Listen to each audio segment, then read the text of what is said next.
The Meghalaya Congress has condemned the action of social media influencer Akash Sagar, who shouted pro-Hindu slogans inside a church at Mawlynnong village.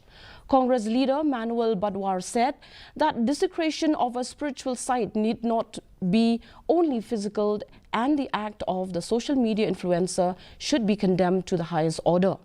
The Congress leader urged all politicians, policymakers and every MLA and minister, including the Chief Minister, to raise their voice since this action is against the constitution of the country. We still live in a secular country, yeah. That's face fact, okay? And our constitution still defines it in a very, very large extent. So for somebody to show disrespect and to actually desecrate and do things like that is extremely, extremely condemnable.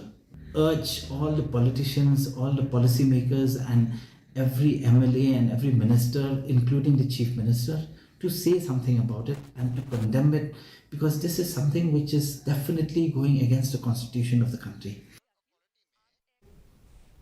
Jawai MLA Wailat Miki Shilla